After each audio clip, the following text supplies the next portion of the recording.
c'est qu'ils ont des problèmes de vue. Voilà. Alors ils sont habillés en treillis, ils ont vraiment le look. Hein, vous avez le look. Donc on est bien sûr ici devant un véhicule américain qui nous rappelle pour les plus anciens plein de choses. Ça rappelle quoi? Le débarquement. Bon, on connaît la Jeep, mais il n'y a pas eu que la Jeep. Les Américains ont construit un tas de véhicules militaires. Énormément. Dont celui-ci. Tout à fait. Alors c'est quoi? Alors c'est un Dodge WC-52, donc Weapon Carrier, qui était fait à l'origine pour le transport d'armes de munitions. Vous pouviez aussi installer une mitraillette sur le côté là-bas, ainsi qu'au-dessus. Il y a eu beaucoup de modèles, il y a eu le 51, 52, 53, 64, et tous étaient un peu différents, avec un treuil, sans treuil. Le mien est avec un treuil, 2 tonnes 7, vous pouvez tirer avec. On peut emmener quelques troupes, quelques soldats à l'arrière aussi. Oui, en fait après ça a été de plus en plus pris pour les petites unités, on peut transporter 8 personnes derrière. Voilà. Alors ce moteur là, donc c'est un 6 cylindres, c'est un 4x4, vous avez aussi On va essayer de le voir d'ailleurs ce moteur, hein, pour que les non-initiés puissent découvrir. Je vais l'ouvrir des deux côtés. Voilà, des deux côtés. Ça va rappeler plein de souvenirs aux plus anciens je crois. Hein. Donc, ce moteur. 6 cylindres, 3 liquides de cylindrée. Comme la Jaguar tout à l'heure, 3 liquides. Tout à fait, j'ai Et entendu. pas du tout le même moteur. Non, pas du tout. Que vous dire de plus au niveau essence, par contre, ça consomme pas mal, 25 litres au 100. 25 litres au 100. Exactement. Ah ouais, on peut pas faire les courses tous les jours avec. Hein. Je vais chercher mon pain, c'est déjà pas mal. Ouais. À combien ça revient la baguette avec ce véhicule? Elle prend très cher, elle prend très cher. Donc voilà, donc ce qu'il faut savoir, c'est que toutes les pièces qui sont à l'intérieur, beaucoup sont d'origine.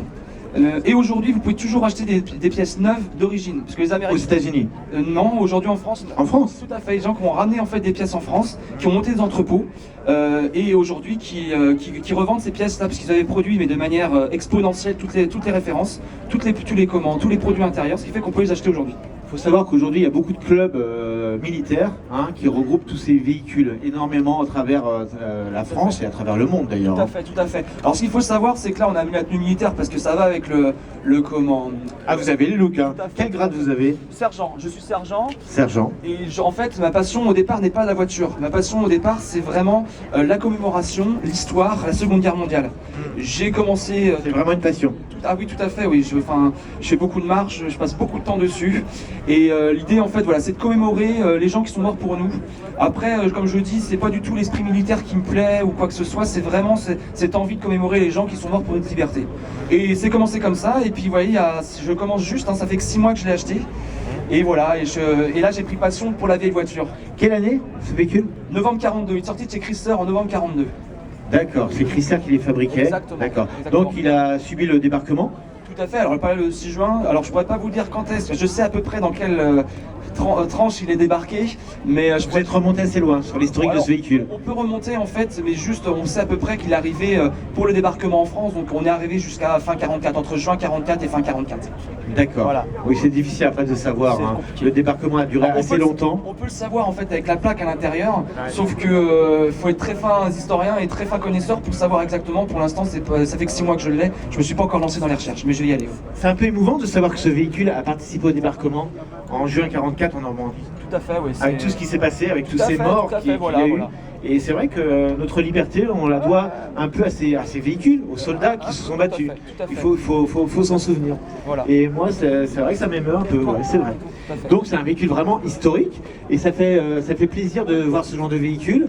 Il faut savoir que ce genre de véhicules ont connu une seconde vie après. Énormément. Hein, alors il y a les pompiers aussi, les agriculteurs. Les agriculteurs aussi, ainsi que les dépanneurs. Il y a eu beaucoup de dépanneuses qui ont été créées grâce à ça. Ça c'est vrai.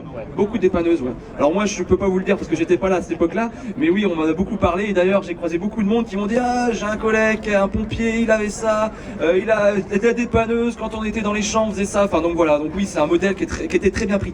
On connaît le modèle Jeep, mais le Dodge est quand même beaucoup plus intéressant en termes de conduite et aussi en termes de travail dessus, parce que la Jeep ça reste une Jeep, alors qu'un Dodge vous pouvez en faire des milliers de choses en fait. Et GMC aussi, je me rappelle le fameux GMC. Tout à fait, donc là on est sur le modèle plus gros, pour le 31 on faut avoir le permis poids lourd pour l'avoir, alors que là on n'y est pas en fait. Donc on considère ce type de véhicule comment? C'est pas un cabriolet, c'est une sorte de torpédo, parce qu'il y a une toile, il y a un pare-brise qui se rabat Hein, Tout à donc fait.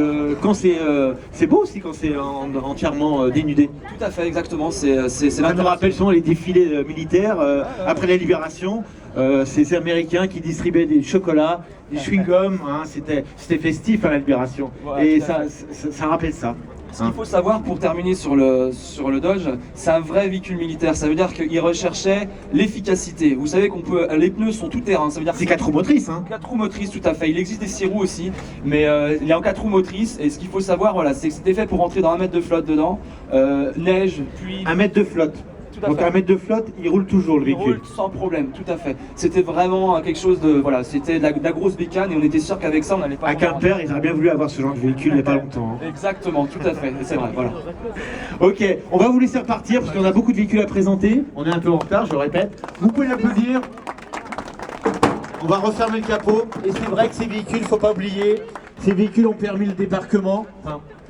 Et ont permis que la France reste un pays libre. Si aujourd'hui on est libre, c'est un peu grâce à eux. Pas uniquement, mais un peu. Il faut s'en souvenir. J'ai mis mon père dedans en fait. Ton père? J'ai mis mon père dedans, qui est lui. Alors mon père est C'est ton père qui est à côté? tout à fait aussi. Ah d'accord. Et en fait, mon père est fan de vieilles voitures, et là, il est comme un gamin aujourd'hui. Et moi, je suis amoureux de la Seconde Guerre mondiale, de l'histoire. T'as quel âge? J'ai 28 ans. Ah, t'es jeune. Et ton père, il a quel âge? Alors, ça se dit pas ça. Si? Non. Moi, j'ai 53 ans. Eh ben, Moi, voilà. je le dis. Bah, 1960, c'est pareil. Ah, on est de la même année. On a 53 ans tous les deux. Ça se voyait d'ailleurs, on a le même âge. Non? C'est évident, non? Non? On a 53 ans.